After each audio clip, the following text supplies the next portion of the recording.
Capítulo 5. La emoción suprema. En un viaje a Europa que hice recientemente, aproveché la ocasión de visitar el campo de exterminio nazi que estuvo emplazado en Auschwitz. Aun cuando había oído hablar y había leído mucho sobre este lugar, una vez allí me encontré totalmente desprevenido para hacer frente a la experiencia que me aguardaba. Mi reacción inicial, a la vista de los hornos crematorios donde fueron incinerados cientos de miles de seres humanos, fue de una total repugnancia. Me quedé atónito ante la mentalidad calculadora y el desapego de todo sentimiento del que todavía eran testigos espantosos los hornos crematorios. Después, en el museo que hoy forma parte del centro de visitas, vi una colección de zapatos. Muchos estaban remendados o eran pequeños. Habían pertenecido obviamente a personas pobres y a niños. Esto me entristeció de manera especial. ¿Qué mal podían haber hecho esas personas? ¿Qué daño? ¿Qué perjuicio? Me detuve a rezar, profundamente conmovido por las víctimas y por los preparativos de semejante iniquidad, para que una cosa así jamás volviera a suceder. Y a sabiendas de que, así como tenemos todos la capacidad de actuar con desprendimiento y generosidad, por pura preocupación por los demás y su bienestar, también tenemos el potencial de ser asesinos y torturadores. Me juré no contribuir jamás, de ninguna de las maneras, a una calamidad semejante. Acontecimientos como los que tuvieron lugar en Auschwitz son violentos recordatorios de lo que puede suceder cuando los individuos, y por ende las sociedades, pierden el contacto con el elemental sentir humano.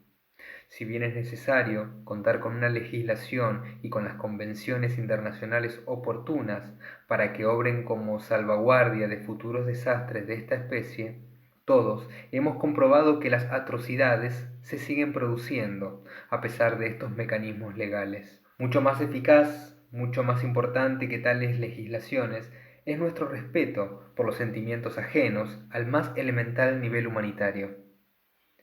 Cuando hablo del elemental sentir humano, no solo pienso en algo fugaz e incluso vago, me refiero también a la capacidad que todos tenemos de desarrollar nuestra empatía con los demás, que en tibetano llamamos Shendunal Wala Misopa. Traducido literalmente significa la incapacidad de soportar la visión del sufrimiento ajeno. Teniendo en cuenta que esto es lo que nos permite entrar en y hasta cierto punto participar de el dolor de los demás, se trata de una de nuestras características más relevantes y significativas. Es lo que nos lleva a sobresaltarnos al oír un grito de auxilio, a encogernos a la vista del daño causado a otra persona, a sufrir cuando nos vemos frente al sufrimiento ajeno.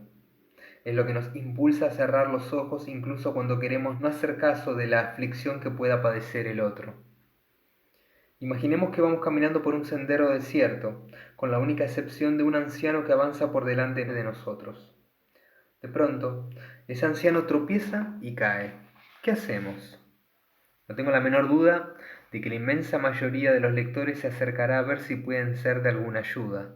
Es posible que no todos obren de ese modo, desde luego, pero al reconocer que no todos acudirían en ayuda de una persona en apuros, no pretendo dar a entender que en esas contadas excepciones brille del todo por su ausencia esa capacidad de empatía que, según he dicho, debe de ser universal. Incluso, en el caso de los que no obrasen así, sin duda que al menos tendrán la misma sensación de preocupación por tenue que sea, que a la mayoría nos impulsaría a ofrecer nuestra ayuda. Desde luego, es posible imaginar a personas que, luego de haber padecido una guerra de muchos años de duración, ya no se conmuevan a la vista del sufrimiento ajeno. Lo mismo podría decirse con verdad de aquellos que viven en lugares donde prima un ambiente de violencia y de indiferencia hacia los demás. Incluso es posible imaginar a unos cuantos que se sintieran exultantes a la vista del sufrimiento ajeno. Eso no demuestra, sin embargo, que la capacidad de empatía no esté presente en tales personas. El hecho de que todos apreciemos y agradezcamos que se nos muestre cierta amabilidad, salvo tal vez solamente los más perturbados, hace pensar en que, por muy endurecidos que estemos, persiste aún esa capacidad de empatía. Esta característica por la cual apreciamos la preocupación de los demás, yo creo que es un reflejo de nuestra incapacidad de soportar la visión del sufrimiento ajeno. Lo digo porque de la mano de nuestra natural capacidad de sentir empatía por los demás, tenemos también la necesidad de la amabilidad ajena, que recorre como un hilo toda nuestra vida. Salta sobre todo a la vista cuando somos muy jóvenes y cuando envejecemos, pero nos basta con caer enfermos, por ejemplo, para recordar cuán importante es que nos amen y nos cuiden, incluso en nuestros años de madurez. Aunque pueda parecer una virtud el ser capaz de pasar sin afecto, en realidad una vida que carezca de tan preciado ingrediente ha de ser una vida muy desdichada. Sin duda, que no es mera coincidencia que la vida de casi todos los criminales y los malhechores haya sido una vida de soledad y de carencias afectivas. Esta apreciación de la amabilidad la vemos reflejada en nuestra respuesta ante una simple sonrisa. Yo entiendo que la capacidad de sonreír que tiene el ser humano es una de nuestras características más hermosas. Es algo que ningún animal puede hacer, ni los perros, ni las ballenas, ni los delfines, cada uno de los cuales son seres muy inteligentes y tienen una clara afinidad con el ser humano. A pesar de todo, no pueden sonreír como nosotros. En un terreno más personal, siempre me invade una cierta curiosidad cuando le sonrío a una persona que permanece seria y que no responde a mi sonrisa. Incluso en el caso de una persona con la que no tengo nada que ver, si me sonríe, me conmuevo. ¿Por qué? La respuesta es seguramente que una sonrisa genuina alcanza, agita y conmueve algo fundamental en nosotros, nuestro natural aprecio por la amabilidad. A pesar de la muy abundante opinión que sugiere que la naturaleza humana es básicamente agresiva y competitiva, yo entiendo que nuestro aprecio del afecto y el amor es tan profundo que comienza incluso antes del nacimiento. Desde luego, de acuerdo con ciertos científicos amigos míos, hay pruebas visibles de que el estado mental y emocional de la madre afecta en gran medida el bienestar de su hijo todavía no nato, y se sabe que beneficia sobremanera a su hijo o hija si mantiene un estado anímico cálido y afectuoso. Una madre feliz tendrá un hijo feliz. Por otro lado, la frustración y la ira son perjudiciales para el desarrollo sano del niño. Del mismo modo, durante las primeras semanas que siguen al parto, la calidez y el afecto continúan desempeñando un papel de importancia suprema en el desarrollo físico del recién nacido. En esa fase, el cerebro se desarrolla a grandísima velocidad, función que los médicos creen que es asistida, de algún modo, por el contacto constante con la madre o con el aya. Esto es algo que demuestra que aun cuando el bebé tal vez no sepa quién es quién, y aunque tal vez no le importe, sí tiene una clara necesidad física de afecto. También es posible que así se explique por qué incluso los individuos más quisquillosos, agitados y paranoides responden de manera positiva al afecto y el cuidado que puedan darles los demás. De niños tuvieron que ser alimentados por alguien. Si se trata de un bebé con negligencia durante este periodo crítico, es evidente que podría no sobrevivir. Por fortuna, rara vez se da ese caso. Prácticamente, sin excepción, el primer acto de la madre es ofrecer a su hijo o hija su leche nutricia, acto que a mi juicio simboliza el amor incondicional. Su afecto es absolutamente genuino, ajeno a todo cálculo. La madre no espera nada a cambio. En cuanto al bebé, se siente atraído de manera natural hacia el pecho materno. ¿Por qué? Ciertamente podríamos hablar del instinto de supervivencia, pero además me parece razonable, aunque sea una mera conjetura, añadir que existe cierto grado de afecto hacia la madre por parte del niño.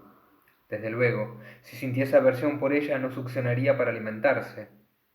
Si la madre sintiera aversión, es dudoso que su leche fluyera con libertad.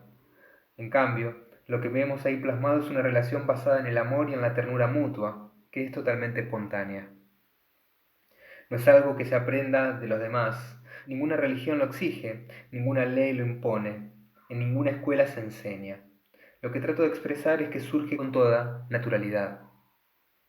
El cuidado instintivo del hijo por la madre, que compartimos con muchos animales, es crucial porque sugiere que junto con la necesidad fundamental de amor que tiene el niño para sobrevivir, existe una capacidad innata de dar amor por parte de la madre.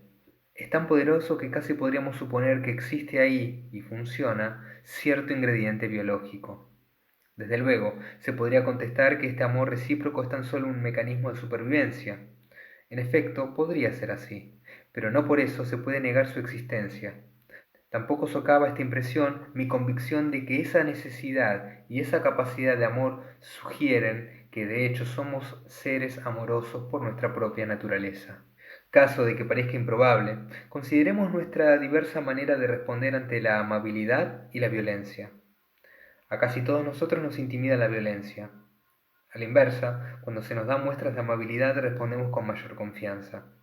Del mismo modo, consideremos la relación que existe entre la paz, que como hemos visto antes es fruto del amor, y la buena salud. Según entiendo, nuestra constitución está más adecuada a la paz y a la tranquilidad que a la violencia y la agresión. Todos sabemos que el estrés y la ansiedad pueden generar un exceso de tensión sanguínea y otros síntomas negativos. En el sistema médico tibetano, las perturbaciones mentales y emocionales se consideran causa de muchas enfermedades, incluido el cáncer. Asimismo, la paz, la tranquilidad y el cuidado de los demás son esenciales para que nos recuperemos de una enfermedad. Ahí también es posible identificar un básico anhelo de paz. ¿Por qué? Porque la paz nos hace pensar en la vida y el crecimiento, mientras que la violencia solo apunta a la desdicha y a la muerte. He ahí por qué nos atrae una idea como la de una tierra pura o un cielo. Si semejante lugar fuese descrito como un espacio donde se desarrollan guerras inacabables y pugnas incesantes, preferiríamos quedarnos en este mundo. Vale la pena notar también cómo respondemos al fenómeno de la vida misma. Cuando la primavera sucede al invierno, los días se alargan, hay más luz solar y la hierba crece de nuevo con frescura. Automáticamente se nos levanta el ánimo. Por otro lado, ante la inminencia del invierno las hojas comienzan a caer una por una y gran parte de la vegetación que nos rodea se marchita. No es de extrañar que tendamos a estar un tanto alicaídos durante esa época del año. Esto indica, con toda seguridad, que nuestra naturaleza prefiere la vida a la muerte, el crecimiento al declive, la construcción a la destrucción. Consideremos también el comportamiento de los niños. En ellos comprobamos lo que es consustancial al carácter propio del ser humano antes de que sucumba a las ideas adquiridas. Los bebés muy pequeños no diferencian, de hecho, entre una persona y otra. Atribuyen más importancia a la sonrisa de las personas que a ninguna otra cosa. Cuando empiezan a crecer, no les interesan mucho las diferencias raciales, de nacionalidad, religión o trasfondo familiar. Cuando se encuentran con otros niños, nunca se paran a comentar estos asuntos. Se entregan de inmediato a un asunto muchísimo más importante, el juego. Y todo esto no es mero sentimentalismo. He visto esta realidad con mis propios ojos cada vez que visito una de las aldeas infantiles que hay en Europa, en las que muchos niños tibetanos refugiados se han educado desde comienzos de los años 60. Estas aldeas se fundaron para dar las debidas atenciones a los niños huérfanos de los países en guerra. A nadie puede extrañarle que a pesar de sus diversos trasfondos culturales, cuando estos niños se encuentran juntos vivan en completa armonía, los unos con los otros. Tampoco cabe objetar aquí que si bien todos compartimos una clara capacidad para el amor y la amabilidad, la naturaleza humana es de tal índole que inevitablemente tendemos a reservarla para quienes se encuentran más próximos a nosotros. Nuestros sentimientos de preocupación por aquellas personas que estén fuera de este círculo dependen mucho de las circunstancias individuales de cada caso. Los que se sienten amenazados no tendrán una gran reserva de buena voluntad para aquellos que los amenazan. Desde luego, así es. Tampoco pienso negar que sea cual sea nuestra capacidad de sentir preocupación por nuestros congéneres, cuando nuestra propia supervivencia está amenazada, esa capacidad rara vez puede prevalecer por encima del instinto de conservación. Con todo, esto no implica que esa capacidad haya desaparecido, que ese potencial no siga en nosotros. Después de la batalla, incluso, los soldados ayudan a sus enemigos a recoger a los heridos y a los muertos de su propio bando. Con todo lo que he dicho acerca de nuestra naturaleza elemental, no pretendo dar a entender que no existan en ella aspectos negativos. Allí donde hay conciencia, el odio, la ignorancia y la violencia brotan de manera natural. Esa es la razón de que aun cuando nuestra naturaleza esté básicamente dispuesta hacia la amabilidad y la compasión, todos seamos capaces de cometer crueldades y de practicar el odio. Por eso, hemos de esforzarnos por mejorar nuestra conducta. También así, se explica que ciertos individuos, criados en un entorno estrictamente no violento, se hayan convertido en los carniceros más espeluznantes. En relación con esto, recuerdo la visita que hace unos años hice al Memorial de Washington. donde se rinde homenaje a los mártires y los héroes del Holocausto que cayeron a manos de los nazis. Lo que más me impresionó de este monumento era el modo en que catalogaban simultáneamente distintas formas del comportamiento humano. A un lado figuraba la lista de las víctimas de una atrocidad indescriptible. Al otro se recordaba los heroicos actos de amabilidad que realizaron algunas familias cristianas y de otras religiones, que voluntariamente asumieron riesgos terribles para dar cobijo a sus hermanos y hermanas judíos. Me pareció una idea sumamente apropiada y, de hecho, muy necesaria poner de manifiesto las dos facetas del potencial humano. Sin embargo, la existencia de ese potencial negativo no nos ofrece una base suficiente para suponer que la naturaleza humana sea inherentemente violenta o que incluso esté forzosamente predispuesta a la violencia. Es posible que una de las razones de que tenga tanta popularidad la creencia de que la naturaleza humana es agresiva radique en nuestra continua exposición a las malas noticias que nos llegan a través de los medios de comunicación. No obstante, la causa de que así sea habrá que buscarla en que las buenas noticias no son noticia. Decir que la naturaleza humana elemental no solo es no violenta, sino que también está predispuesta al amor y la compasión, la amabilidad, el afecto, la creación, etc., es algo que por supuesto implica un principio general que por propia definición debe ser aplicable a todos los seres humanos de manera individual. Así las cosas, ¿qué diremos de aquellos individuos cuyas vidas parecen entregadas por entero a la violencia y la agresión? Durante el pasado siglo, por no ir más allá, hay varios ejemplos muy obvios que hemos de tener en consideración. ¿Qué se puede decir de Hitler y de su plan para exterminar a la totalidad de la raza judía? ¿Y de Stalin y sus pogromos? ¿Y del presidente Mao, el hombre al que conocí y admiré y que fue sin embargo responsable de la bárbara demencia de la llamada Revolución Cultural? ¿Y del Pol Pot, el arquitecto de los campos de matanza en Camboya? ¿Y de aquellos que torturan y asesinan por placer? En este punto, debo reconocer que no se me ocurre una sola explicación que dé cuenta de los actos monstruosos de estas personas y de tantas otras. Sin embargo, es preciso que admitamos dos cosas. En primer lugar, tales personas no provienen de la nada, sino que han surgido de una sociedad concreta, de una época y un lugar determinados. Hay que considerar sus actos en relación con tales circunstancias. En segundo lugar, debemos reconocer el papel que tienen en sus actos la facultad de la imaginación. Sus planes fueron y son llevados a términos de acuerdo con una visión de las cosas, por perversa que sea.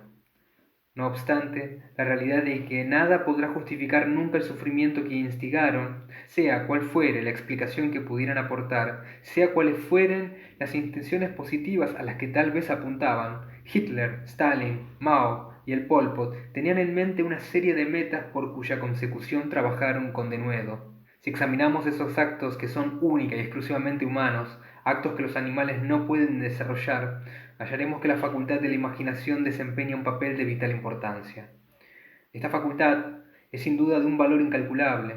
Sin embargo, el empleo que le damos determina que las acciones concebidas por ella sean positivas o negativas, éticas o contrarias a la ética. La motivación del individuo, Kunglung, es por tanto el factor que rige el comportamiento, y así como una visión debidamente motivada, que reconoce el deseo de felicidad que tienen los demás y su idéntico derecho a alcanzarla y a rehuir del sufrimiento, puede dar lugar a maravillas. Cuando esa visión se divorcia del elemental sentir humano, el potencial destructivo que alberga no ha de ser subestimado. En cuanto a quienes matan por placer, o peor todavía, por ninguna razón palpable, solo podemos conjeturar que en ellos se ha producido una profunda inmersión del impulso básico que nos lleva a profesar afecto y procurar cuidado a los demás. Con todo, esto no implica que se haya completamente extinguido. Tal como señalé con anterioridad, salvo quizás en los casos más extremos, es posible imaginar que incluso estas personas aprecien toda muestra de afecto que pueden recibir. La disposición sigue presente en ellas.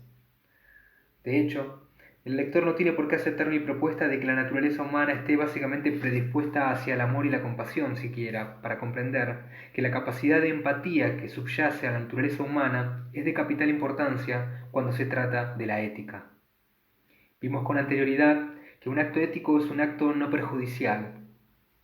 Ahora bien, ¿cómo hemos de precisar si un acto es genuinamente no perjudicial? En la práctica, descubrimos que si no somos capaces de conectar con los demás, al menos hasta cierto punto, si ni siquiera logramos imaginar la repercusión potencial que nuestros actos tienen sobre los demás, entonces no hay modo de discriminar entre el bien y el mal, entre lo que es apropiado y lo que no lo es, entre lo beneficioso y lo perjudicial. De ahí se sigue, por lo tanto, que si logramos resaltar la capacidad de empatía, es decir, nuestra sensibilidad hacia el sufrimiento ajeno, tanto menor será nuestra capacidad de soportar el dolor ajeno y tanto más podremos preocuparnos por garantizar que ninguno de nuestros actos cause ningún daño a nadie. El hecho de que en efecto podamos resaltar todo lo posible, nuestra capacidad de empatía pasa a ser obvio si consideramos su propia naturaleza. Es algo que experimentamos sobre todo como un sentimiento. Tal como todos sabemos, en mayor o menor medida, no solo podemos contener nuestros sentimientos por medio de la razón, sino que también los podemos resaltar o potenciar por ese mismo medio. Nuestro deseo por los objetos, por ejemplo, un automóvil nuevo, se resalta por el sencillo procedimiento de darle vueltas y más vueltas en nuestra imaginación. Lo mismo sucede cuando, por así decir, concentramos nuestras facultades mentales sobre nuestros sentimientos de empatía. Así descubrimos no solo que en efecto podemos resaltarlos, sino que también podemos transformarlos en amor y compasión. Así pues, nuestra innata capacidad de empatía es la fuente de la más preciada de las cualidades humanas, que en tibetano llamamos ninje.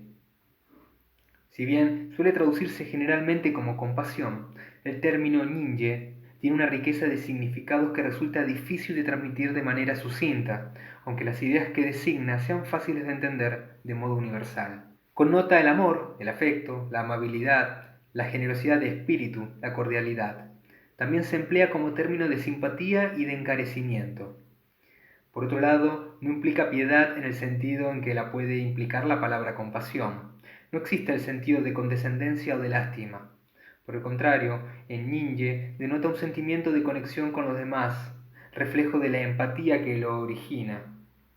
Así pues, aun cuando podemos decir me encanta mi casa o tengo un fuerte sentimiento de afecto por este lugar, no podemos decir siento compasión por tales cosas. Al carecer los objetos de sentimientos, no podemos sentir empatía por ellos. Por lo tanto, no es posible hablar de que exista compasión por los objetos. Aunque, a tenor de esta descripción está claro que el ninje, o el amor y la compasión si preferimos, es considerado una emoción, en realidad pertenece a esa categoría de las emociones que tienen un componente cognitivo más desarrollado. Algunas emociones, como la revulsión que tendemos a sentir al ver la sangre, son básicamente instintivas. Otras, como el miedo a la pobreza, comparten ese componente cognitivo más desarrollado. Por consiguiente, podemos comprender el ninje como si se tratase de una combinación de empatía y razón. Podemos considerar la empatía como la característica de una persona de suma honestidad, mientras la razón sería propia de una persona muy pragmática. Cuando las dos se ensamblan, se obtiene una combinación sumamente efectiva. Siendo así, el ninje resulta muy diferente de esos otros sentimientos azarosos como la lujuria y la ira, que lejos de aportarnos la felicidad, solo nos perturban y destruyen nuestra paz anímica. Para mí, esto nos hace pensar que mediante una reflexión continuada sobre la compasión, mediante una familiarización constante con la misma, mediante el ensayo y la práctica, podemos desarrollar nuestra capacidad innata de conectar con los demás. Hecho de suprema importancia, habida cuenta del modo de abordar la ética que he venido describiendo. Cuanto más desarrollemos la compasión, más genuinamente ética será nuestra conducta. Tal como hemos visto, cuando actuamos por la preocupación que nos inspiran los demás, nuestro comportamiento hacia ellos es automáticamente positivo. Ello se debe a que no dejamos el menor resquicio a la suspicacia si nuestros corazones rebosan amor. Es como si se abriese una puerta interior que nos permitiese llegar a los demás. Tener preocupación por los demás es algo que rompe la barrera misma que inhibe una sana interacción con los demás. Pero no solo eso.